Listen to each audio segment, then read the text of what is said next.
Welcome back to the deep dive. So, we all know that feeling, right? You've got that one really important task sitting there. hmm Maybe it's the presentation for a promotion, could be a complex report, or, just finally starting that health kick. Yeah, the thing that could actually change things. Exactly. But instead of starting that, you suddenly find yourself, I don't know, grabbing another coffee, checking emails again, scrolling social media. Or maybe tweaking your fantasy football lineup for the fifth time. Right. Everything feels urgent except the thing that really matters. Well, that feeling, that sort of invisible resistance, the restlessness that keeps your brain fighting the present moment. Yeah.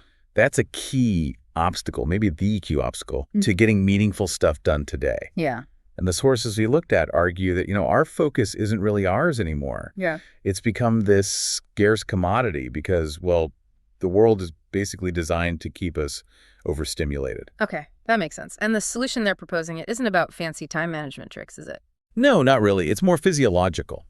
It's about training your brain to actually tolerate the difficult, maybe even boring work. And you do that by managing the overstimulation intentionally. Right. So our mission for this deep dive is pretty clear then. We need to understand how our focus is being, hijacked. And then we need to explore the specific method they talk about, the dopamine detox, to try and reclaim it, so we can actually achieve more by paradoxically doing less of the distracting stuff. Exactly. Let's get into it. Okay, so first things first, dopamine. We really have to clear up a big misconception right at the start. Yeah, this is crucial. Most people think of it as the pleasure chemical. Right, you hear that all the time, but the sources are really clear. Ah. It's not the pleasure chemical. That's not what it does. So what is it then? Well, dopamine is a neurotransmitter. Its Right. job is to make us anticipate rewards.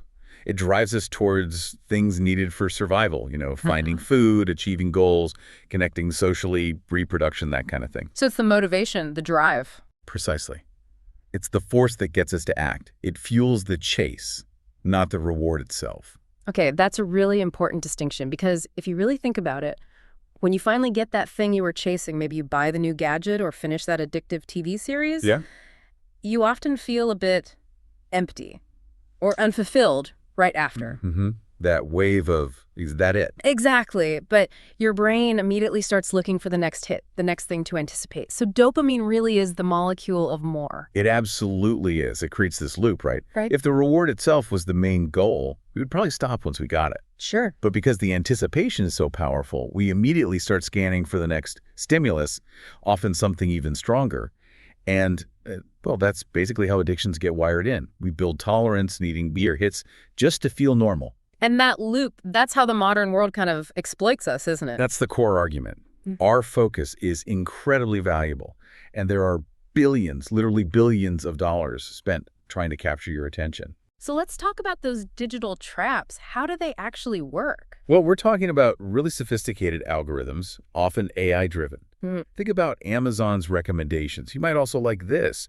Or, YouTube's autoplay that just keeps feeding you videos. Oh, yeah, the endless scroll. Exactly. They're personalized to figure out exactly what keeps you clicking, watching, buying. They've basically perfected the art of keeping you in a state of constant anticipation. And here's where it gets really fascinating. Something we pulled out is key. The most addictive parts are the ones with unpredictable rewards. Yes, that's the digital slot machine effect.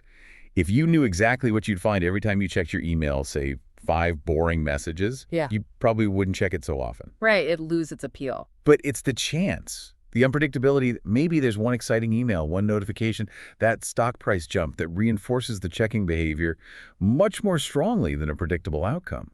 It's that random intermittent reward that keeps us pulling the lever. And this isn't just about screens, is it? Marketers use similar tricks with, food. Definitely. Our biology is wired to crave certain things.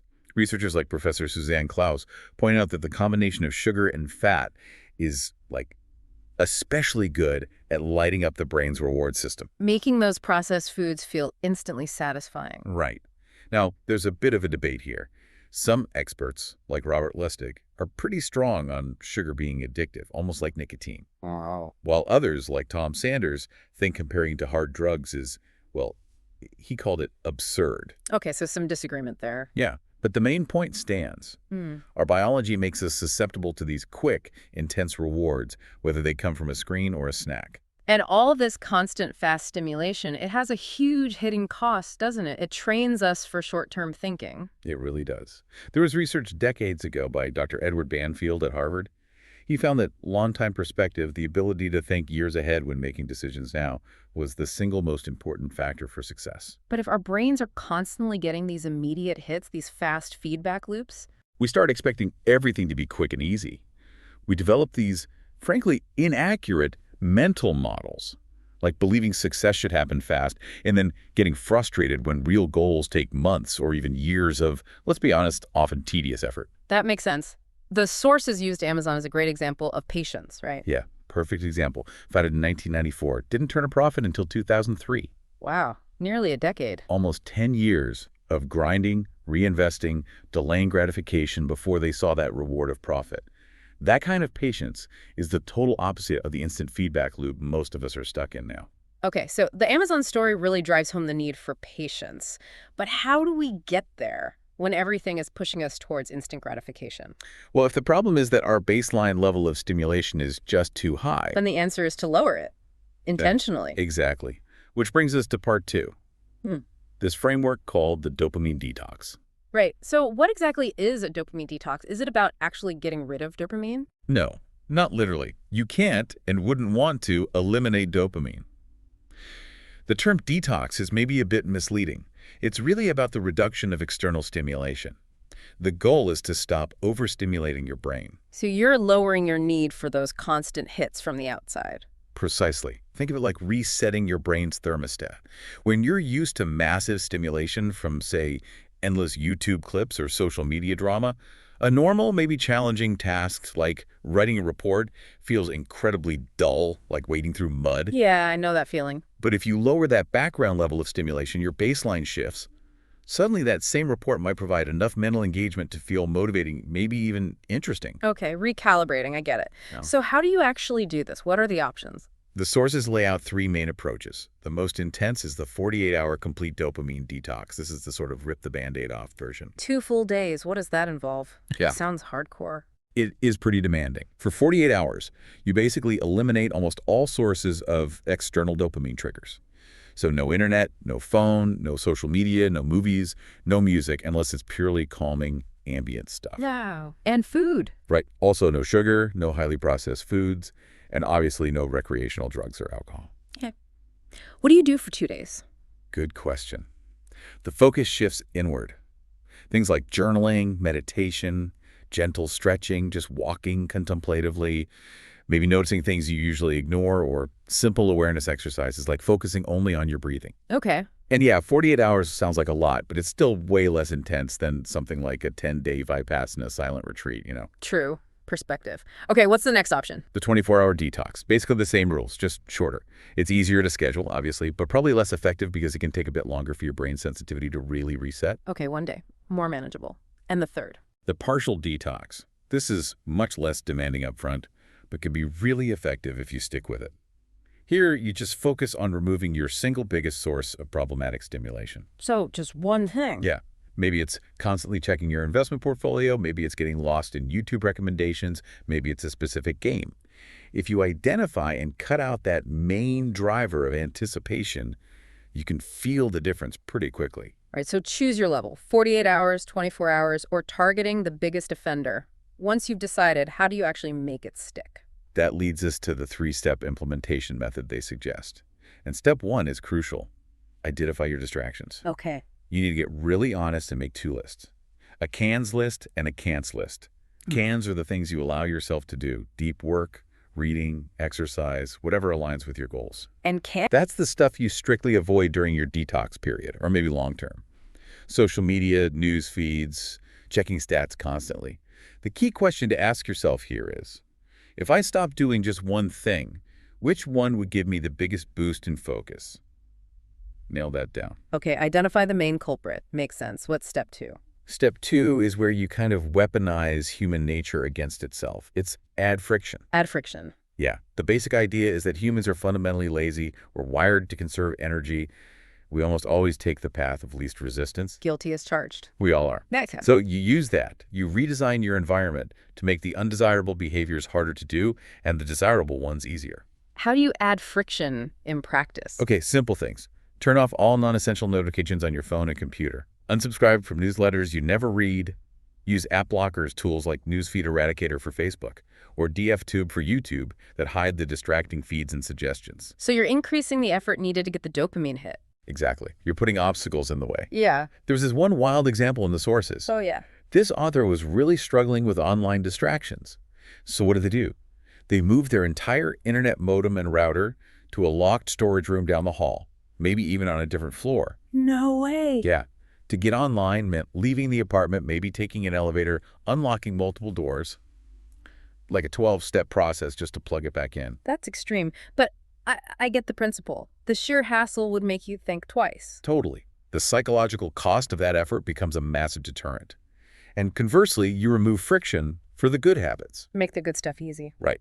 Leave your word processor open to your current project. Lay out your workout clothes the night before.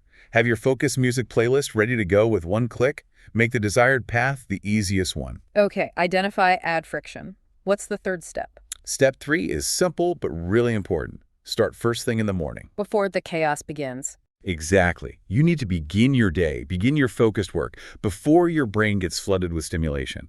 That first hour kind of sets the tone, the baseline stimulation level for the rest of the day. So a non-stimulating morning routine? Yeah, something that deepens focus, not jacks you up.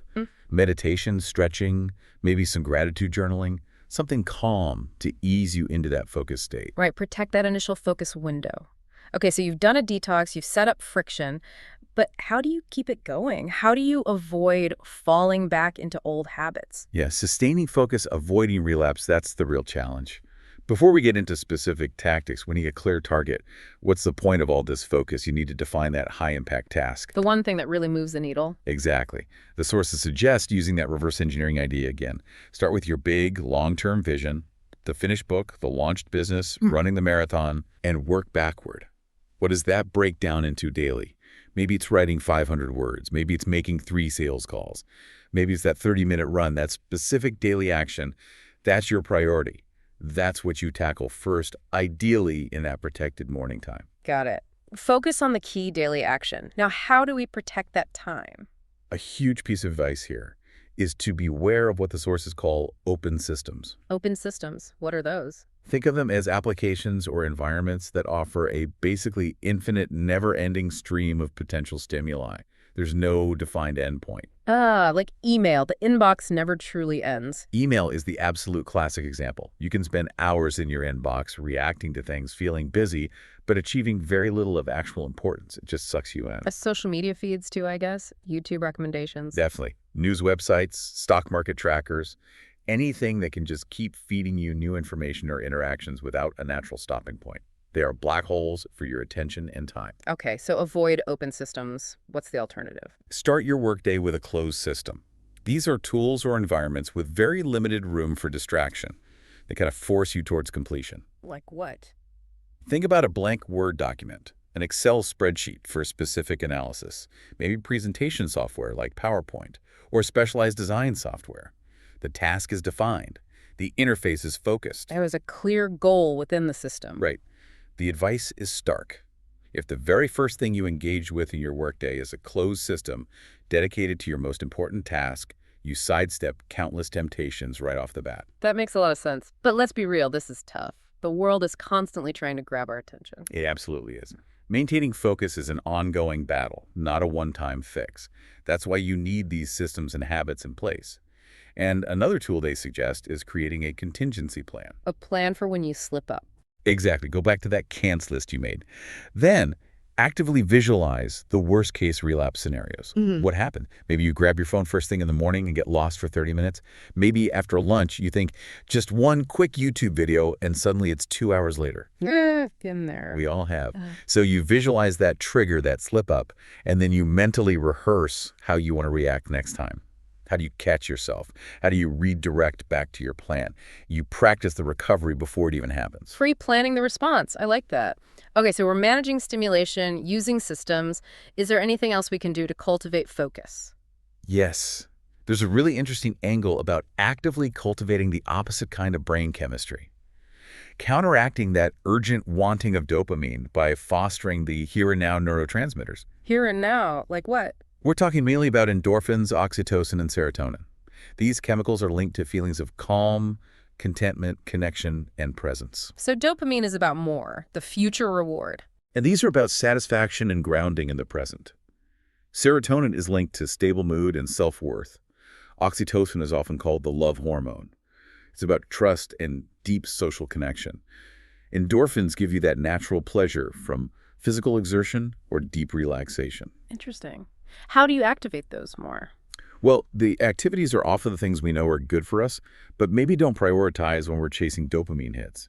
Mm. Meditation is huge, focusing on your senses, your breath, gentle stretching, mindfulness practices like eating slowly and actually tasting your food. Okay. Deep, meaningful conversations with people you care about that boosts oxytocin.